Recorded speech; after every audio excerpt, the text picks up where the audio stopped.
આજના સમયમાં જન્મદિવસ કે લગ્ન વર્ષગાંઠની ઉજવણી પાર્ટી અને ભવ્ય કાર્યક્રમો દ્વારા કરવામાં આવતી હોય છે, પરંતુ કેટલાક લોકો સમાજ સેવાને પ્રાથમિકતા આપીને આવી પળોને વધુ યાદગાર બનાવતા હોય છે.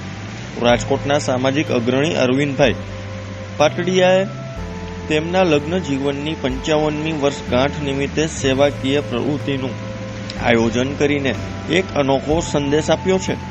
તેમણે સાંધા, મણકા અને ખંભાના દુખાવાથી પીડાતા લોકો માટે નિઃશુલ્ક સારવાર કેમ્પ યોજીને સમાજ પ્રત્યેની પોતાની જવાબદારી નિભાવી છે. રાજકોટમાં સામાજિક સેવા અને માનવતાનું એક સુંદર ઉદાહરણ જોવા મળ્યું, જ્યાં સામાજિક અગ્રણી અરવિંદભાઈ પાટડિયાએ તેમના લગ્ન જીવનની 55મી વર્ષગાંઠની ઉજવણી એક સેવાકીય પ્રવૃત્તિ સાથે કરી છે.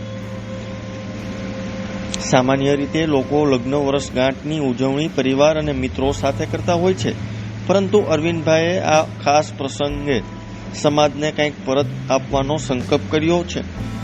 આ અંતર્ગત તેમણે પોતાના અંગત ખર્ચે સાંધાના, મણકાના અને ખંભાના દુખાવાથી પીડાતા લોકો માટે નિઃશુલ્ક સારવાર કેમ્પનું આયોજન કરવામાં આવ્યું હતું. તો ત્યારે જુઓ મારો ખાસ અહેવાલ.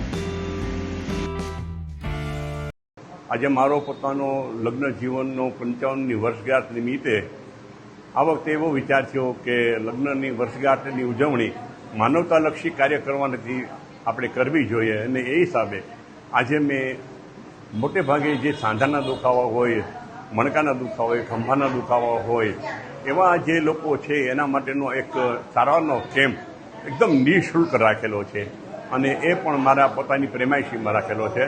અને આજ સવારે 9 વાગ્યાથી આ કાર્યક્રમ શરૂ થઈ ગયો છે, અને કાર્યક્રમનું ઉદ્ઘાટન થોડી વારની અંદર જ અમારા પૂજ્ય શ્રી વેદાંત કુમારજી બાવાશ્રી, જેઓ પંચનાથ હવેલીમાં છે, તેઓ પધારી અને એનું દીપ પ્રગટી કરીને અમારા કાર્યમને આશીર્વાદ પ્રદાન કરવાના છે.